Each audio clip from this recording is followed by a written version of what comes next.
I el lligam entre Patricio Forrester i l'Horta d'Alboraya és més ferm cada any. Què passa? Este informatiu ha seguit la pista d'este muralista argentí afincat a Londres des de fa un lustre i avui hem visitat l'última obra que està a punt de finalitzar també a Alboraya.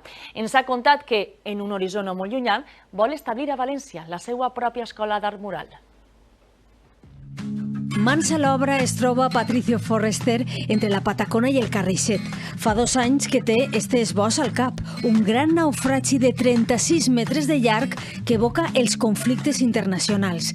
Avui, després de 8 dies de treball, fan les últimes pincellades. Como todo el mundo, me ha afectado mucho la situación de guerras en las cuales estamos viviendo, donde hay mucha impotencia de lo que está pasando. Entonces, mi manera es quizás recordar otros momentos de catástrofe y conectar a través del arte indirectamente con lo que está pasando del otro lado del Mediterráneo, en Gaza, Ucrania, ¿no? La idea de una catástrofe, de un naufragio.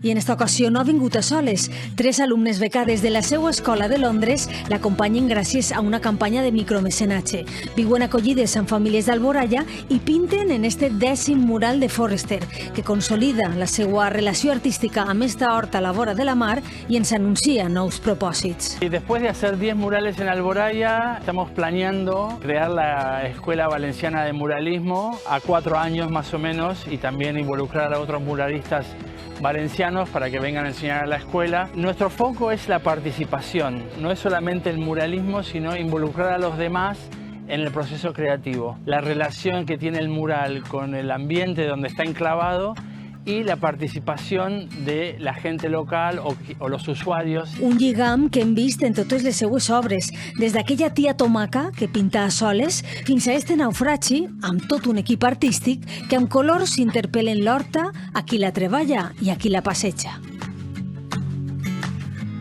Ja està preparada, Neus.